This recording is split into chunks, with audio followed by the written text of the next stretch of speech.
তোমাদের কিন্তু আগেই বলেছিলাম যে মাসির বাড়িতে আমরা একটা দরকারে এসেছি।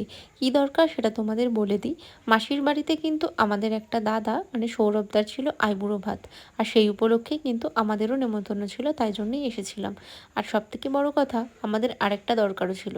সেটা হলো আমাদের আজকে রাত্রিবেলা মানে ভিডিওটা যেদিন করেছিলাম সেদিন ছিল রবিবার। রবিবার রাত্রিবেলা আমাদের একটা অ্যানিভার্সারির ইনভাইট ছিল। সেটা আমাদেরই একটা দাদা আর বৌদির। তো সেই জন্যই কিন্তু আমরা চলে গেছিলাম গিফট কিনতে।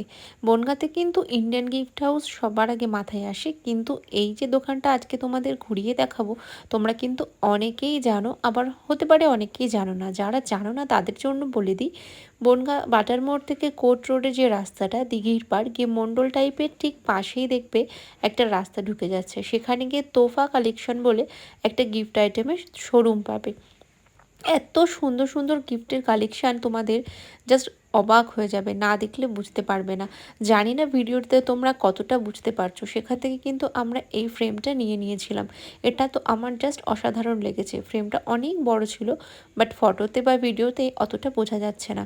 এই দোকানে কিন্তু তোমরা শোপিস থেকে শুরু করে photo frame, flower vase, everything gift item বাচ্চা থেকে বড় সবার জন্য পাবে।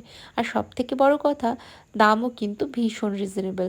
সবথেকে বড় কথা, 100 টাকা থেকেও তোমরা এখানে গিফট আইটেম পেয়ে যাবে। এই নিয়ে তো আমি প্রায় 4-5 বার ভিজিট করলাম। আর এই যে দিদিভাইটা রয়েছে, দিদিভাইটার ব্যবহারটাও কিন্তু খুব ভালো। এত মিষ্টি ব্যবহার, তোমাদের না গেলে বুঝতে পারবে না।